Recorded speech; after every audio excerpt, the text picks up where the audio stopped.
Discussions on officially declaring an end of the Korean War have re-emerged recently. Only an armistice was signed in 1953, so technically the two Koreas are still at war. But for most people, including Koreans and from surrounding countries, believe that the Korean War ended in a stalemate. An opinion poll shows that public opinion is almost 50-50 over the issue. Proponents of the declaration say the war is practically over and it's time to move towards peace. The first step is declaring the end of the Korean War and replacing the armistice with a peace treaty. Opponents say it's too early and there are many preconditions to meet. First, the North Korean nuclear issue hasn't been resolved, and signing a peace treaty with a nuclear-capable North is dangerous. They also say that the peace treaty will lead to the withdrawal of U.S. troops in Korea, which North Korea has always wanted. They believe that North Korea still hasn't given up on its ambition to communize South Korea. The peace process on the Korean peninsula seemed to be making a lot of progress for the past couple of years, especially with Kim Jong-un and Donald Trump held an historic summit meeting in 2018. But negotiations are stalled, and the North Korean nuclear issue hasn't made any progress at all. This year marks the 70th anniversary of the Korean War, and it's already 20 years since the leaders of the two Koreas had their first summit meeting. Any breakthrough seems to be long overdue. If a peace treaty is signed, the North will want a withdrawal of U.S. armed forces from the peninsula. This will be a huge national security risk. So I said the North will want a withdrawal of U.S. armed forces. So to withdraw, sometimes, you can use it to take out money from the ATM. I need to make a withdrawal from the bank. But when we talk about where a military is, if they're in a position, if they withdraw, that means they retreat or just go back to their country. And I said the U.S. Armed Forces. So a lot of times Koreans say American Army. It's not incorrect, but we usually say the American military or the armed forces. That includes everyone, Navy, Marines, defense contractors. So just saying Army just means kind of one part of the military. And finally said withdraw from the peninsula. So when we talk about the peninsula in English, if we talk about in Asia, we're usually talking about North and South Korea.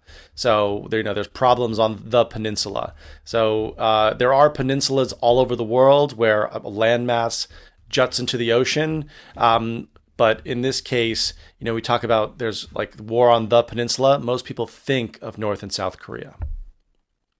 If a deal is made and both parties agree on a pullout of all U.S. forces, this would put South Korea at a strategic disadvantage with the loss of combat experienced troops and sophisticated military equipment. So I said the deal, if they agree on a pullout of U.S. forces, again, it's similar to withdrawal. If you pull out of somewhere, that means you stop being there. So it doesn't necessarily have to be for military. You can also say, for example, let's say a Korean company invests in Vietnam and the business is not going good. They'll just pull out of Vietnam. Or like Lotte, they pulled out of China when the controversy happens. So if someone pulls out of something, it means they've stopped doing business, or they've even stopped investing in something. They've pulled their money out. And I said it would put Korea at a strategic disadvantage. So if you're at a strategic disadvantage, it means you will lose a game or a war. So if they lose all the troops and the planes, that gives North Korea and Korea's enemies more of an advantage to attack. And finally, I said they would lose sophisticated military equipment. So sophisticated has two meanings. In this meaning, when we talk about technology, sophisticated technology means kind of the best, most advanced, and most recent technology. But for example, if you guys remember the Nokia brick phone around like 1999, that was a sophisticated piece of technology at the time. That was the most sophisticated, but now we look at it and we laugh. So now we have the iPhones and the Galaxy. Those are the most sophisticated cell phones. So when talking about technology, it means kind of the best and the fastest. We also use sophisticated when talking about people, and a sophisticated person is someone who's well-educated, well-traveled, is very polite, has very good manners, and a very kind of nice way about themselves. So we talk about someone being sophisticated in that sense. So it's two different meanings.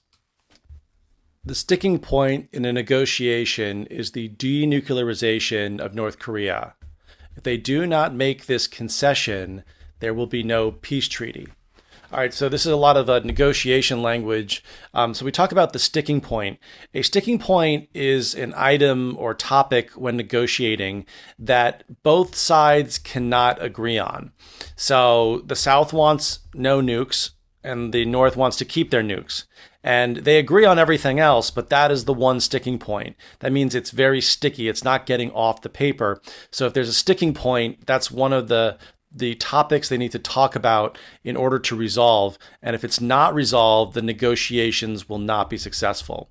And I said it's the denuclearization of North Korea. So we talk about the denuclearization, or to denuclearize.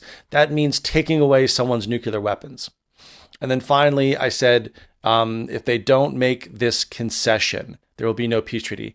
Now, a concession, it means when you give up something. So, and usually with a trade-off. So, for example, if North Korea makes a concession, it gives up its nuclear weapons, then the U.S. troops will pull out of Korea. So when you make a concession, or use it as a verb, to concede, so, they conceded their nuclear weapons, it means to give up something in a negotiation or argument.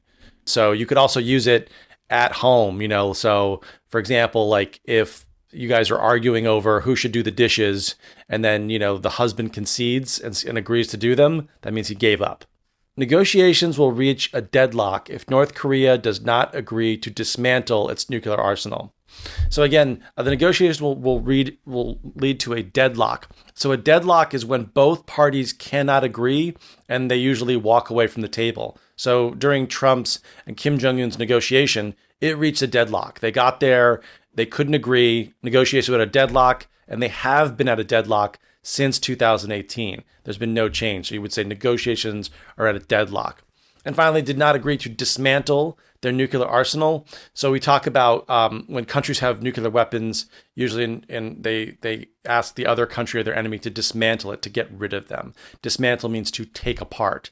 So you can also, if you have IKEA furniture, you can dismantle that. But we use dismantle when talking about negotiations with militaries. The Korean conflict is in its twilight. Focusing on what happened in the past is not doing anyone any good. The first step for the future of the peninsula is to declare peace. So first I want to talk about the Korean conflict. So officially, the United States government never declared war on North Korea. They just immediately intervened and sent in troops.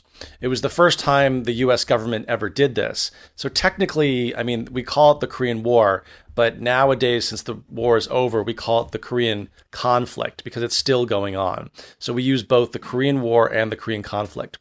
And I said the Korean conflict is in its twilight. Now, if something is in its twilight, that means when the sun is going down, it's about to go dark. But, if you know someone, they're maybe 55, 60 years old, they're working in the company, they're in the twilight of their career, meaning it's about to end. So the Korean War, the Korean conflict, it is in its twilight. It's been 70 years. There's no way the North can win. Nothing's happening. The war is virtually over. So we'd say it's in its twilight, in its end. And then I said, focusing on what happened in the past is not doing anyone any good. Not doing anyone any good is an expression we use that the thing's really bad. It's not helping anyone, and it's more hurting everyone. So for example, like if you know a heavy smoker, it's hurting his health. The guy's spending his money. Friends and coworkers don't like it. The only person it's helping is the tobacco company. So if someone's doing something bad or something bad's happening, it's not doing anyone any good means you should change your behavior, or we should change it and do something else. There has been a perpetual ceasefire that has been classified as a war. Both Koreas need to forgive and forget and sign a peace treaty. The best thing for the peninsula is to move forward. So in the first part, I said there is a perpetual ceasefire. If something is perpetual, that means it's ongoing. So someone could have like a perpetual problem at work or perpetual bad spending habits, but perpetual means it just keeps going. So what we also call the Korean War right now as a ceasefire, meaning that they're still at war, but they're not shooting, or they shouldn't be shooting. And then the second part I said, Koreans need to forgive and forget. Forgive and forget, it was in the Bible, it was taught by Jesus Christ, but it's kind of a term that we use when people need to move on. So, if you got angry at somebody in high school, and even today you're still angry at that person, that's it's hurting your emotions. It's not doing you anything. So if you forgive the person and also forget, it'll help you emotionally. So it's kind of a way we say to move forward and not worry or concentrate on the bad things in the past.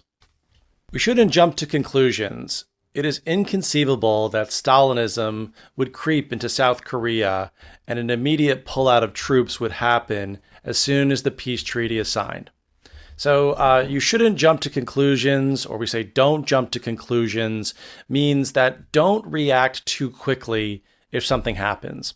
For example, Donald Trump put out a tweet the other day saying that there would be no stimulus package, and then the stock market crashed. So if you were selling your stocks at that point, you kind of jump to conclusions because the next day he said there will be a stimulus and the stock market goes back up again. So you kind of got to don't jump to conclusions means take it easy, don't worry, nothing crazy will happen, just kind of calm down. And I said it is inconceivable. So inconceivable means kind of unthinkable or it's not possible. So it's inconceivable that Stalinism would creep into South Korea. So when we talk about North Korea, everyone says it's communist or it's socialist, but the way they run their government is Stalinistic because Kim Il-sung learned from Stalin how to run a government. So in America, we call it a Stalinism or Stalinistic government because it resembles exactly what Stalin did and not really the origins of socialism that Marx and Lenin talked about. And I said that Stalinism would creep into. Now, to creep is to kind of walk slowly, walk quietly, but not be noticed. So this is saying that Stalinism would not creep into South Korea. It wouldn't come in slowly. It would just be kind of two separate ideologies from North and South. There will be a gradual process of the peace treaty. There shouldn't be an overreaction that the Juche policies of the North will influence the South. Also, Korea would have to guarantee its safety before any scale down of American forces. So I said that there shouldn't be an overreaction of Juche policies. So also in the United States, when we read about North Korea, it is a Stalinistic state, but they've developed their own style of socialism or communism or keeping the outside world out. And all of those factors are included in what we call, as Koreans know, Juche. But Americans know the word too because we read it in the media. Then they talk about the Juche policies and how it's different than other socialist styles of running government. And then finally, I said before any scale down of American forces. So we've talked about pull out, we've talked about withdraw, but to scale down is to kind of reduce or reduce slowly. So if there's a scale down, 20% of the troops would leave, 50%, then 25%, and so on and so on. So if you're scaling down or scaling back, that means you are reducing your number of money invested or people somewhere or operations. Hey, thanks guys for downloading, and don't forget to check out the Konglish Killer book on all major book platforms. Bye-bye.